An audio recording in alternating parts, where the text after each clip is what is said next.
নমস্কার বন্ধুরা, Priyanka kitchen with homemade ফুডের তরফ থেকে স্বাগত। আজ আমি বানিয়ে দেখাবো চিকেন রেশমি কাবাব। আপনারা এই চিকেন রেশমি কাবাব বিভিন্ন রেস্টুরেন্টে বা অনুষ্ঠান বাড়িতে খেয়েছেন, তো আমি বাড়িতে খুব সহজে কিভাবে বানানো যায় সেটাই আপনাদের সঙ্গে শেয়ার করব। তাহলে চলুন এই চিকেন রেশমি কাবাবের জন্য কি কি উপকরণ লাগছে দেখিয়ে দিই। চিকেন রেশমি কাবাবের জন্য নিয়েছি বোনলেস চিকেন 250 গ্রাম আর টক দই নিয়েছি 100 গ্রাম। টক দইয়ের জল ঝরিয়ে রেখেছি। এখানে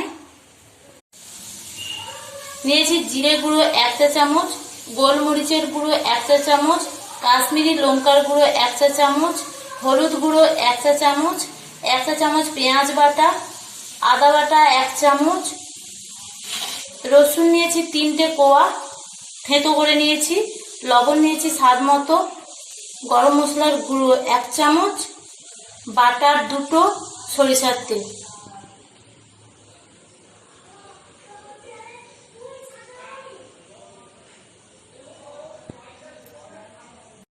আর চিকেন রেশমি কাবাব বানানোর জন্য এরকম 2টো সরু সরু কাঠি লাগছে।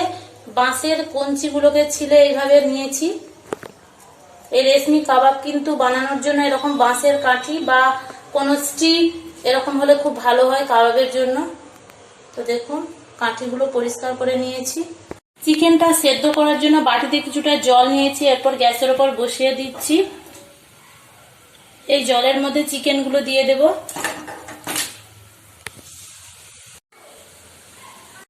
যেহেতু কাবাব বানানোর জন্য বোনলেস চিকেন দরকার, তাই চিকেন নিয়েছি। তো এটা হালকা সিদ্ধ করে নেব।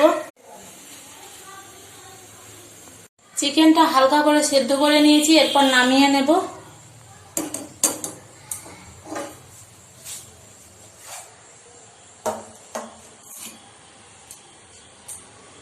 সব উপকরণগুলো মাংসের সঙ্গে মেশানোর জন্য একটা বড় বাটি নিয়ে নিয়েছি। এই বাটির মধ্যে দিয়ে দিচ্ছি প্রথমে মাংস, সেদ্ধ করা মাংস। দইটা একটু ফেটিয়ে নিচ্ছি ভালো করে। এরপরে সেদ্ধ করা মাংসের মধ্যে দিয়ে দিচ্ছি দই।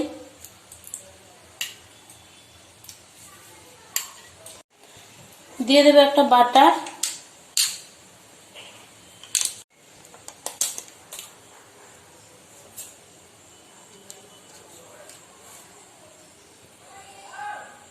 সরিষার তেল 1 চামচ, পেঁয়াজ বাটা,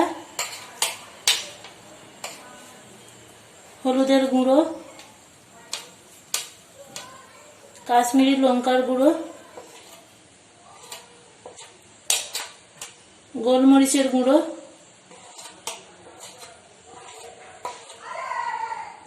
ধনে গুঁড়ো,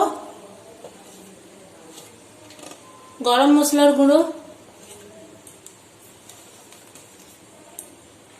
রসুন থেঁতো করা রসুন, আদা বাটা, স্বাদ মতো লবণ,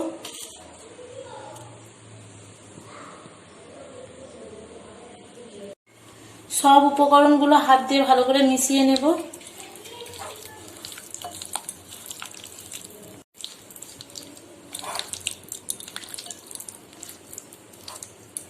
ভালো করে সব উপকরণগুলো মিশিয়ে নিয়েছি মাংসর সঙ্গে। তো এবার আমি ঢাকনা দিয়ে দেবো একটা 10-15 মিনিটের জন্য, যাতে মশলাটা মাংসের সঙ্গে ভালো করে সেট করে।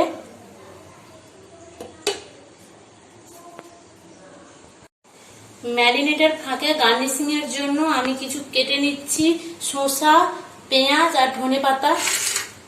তো আমি শসার ছাল ছাড়িয়ে নিয়েছি।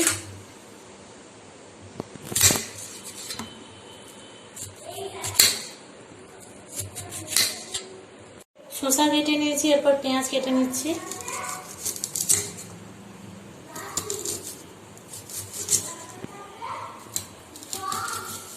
পেঁয়াজগুলো রিংয়ের মতন করে কেটে নিয়েছি। এরপর ভেতর থেকে ছোট ছোট অংশগুলো ছাড়িয়ে নিয়ে এইভাবে করে সাজিয়ে নেব। কেটে নিচ্ছি ধনেপাতা।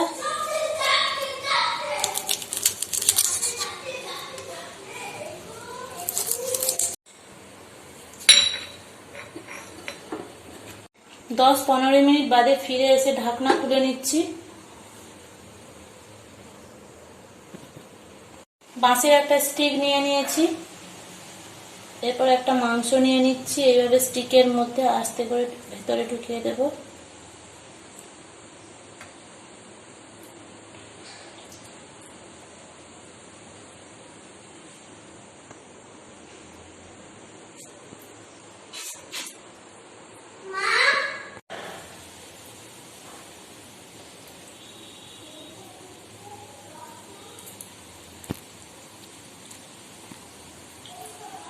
দেখুন এক এক করে আমি এই স্টিকের মধ্যে ঢুকিয়ে নিচ্ছি এইভাবে করে।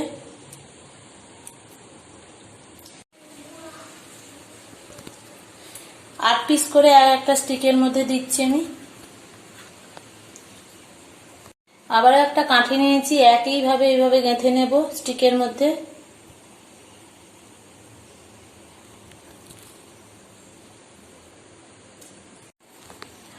এরপর যে বাটির মধ্যে মশলাগুলো ছিল এগুলো মাংসর গায়ে ভালো করে মাখিয়ে দেব।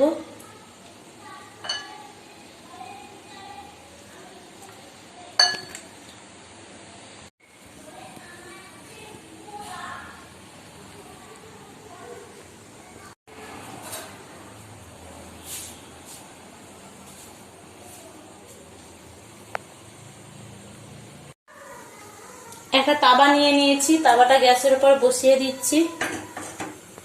তাওয়া গরম হয়ে গেছে, কড়াইতে দিয়ে দিচ্ছি, তাওয়ার মধ্যে দিয়ে দিচ্ছি সরিষার তেল।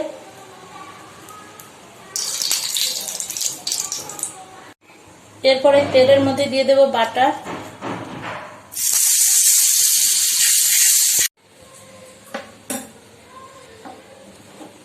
এরপর মাংসের স্টিক গুলো নিয়ে এইভাবে তাওয়ার উপর বসিয়ে দেব।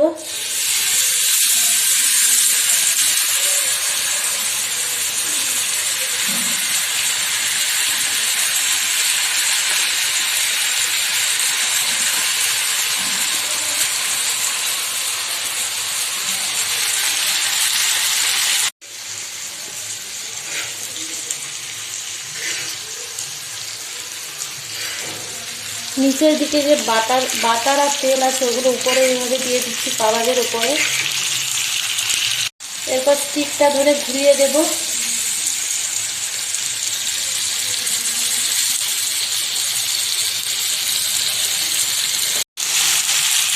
দেখুন কালারটা কত সুন্দর হয়েছে, আর খুব সুন্দর একটা স্মেল বেরোচ্ছে।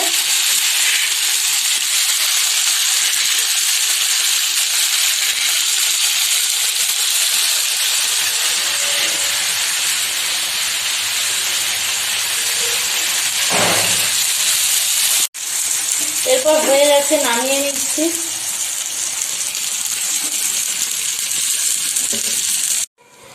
এরপর একটা করে মাংসের স্টিকটা নিয়ে নিচ্ছি, দিয়ে আগুনের মধ্যে এইভাবে ধরে থাকবো।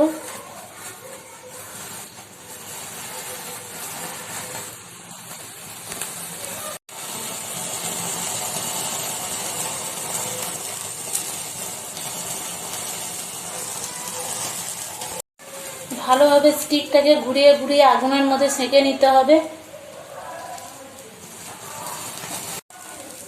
দেখুন এটা হয়ে গেছে, কত সুন্দর হয়েছে। একইভাবে আরেকটাও এইভাবে আগুনে সেঁকে নেব। আমার চ্যানেলে নতুন নতুন রেসিপি পেতে লাইক, শেয়ার, কমেন্ট করবেন এবং সাবস্ক্রাইব করবেন। যে সকল দর্শক বন্ধু চ্যানেলটি সাবস্ক্রাইব করেছেন অসংখ্য ধন্যবাদ। যে সকল দর্শক বন্ধু চ্যানেলটি সাবস্ক্রাইব করেনি প্লিজ চ্যানেলটি সাবস্ক্রাইব করে আমাদের পাশে থাকুন এবং পাশে থাকা বেল আইকনটিও প্রেস করবেন।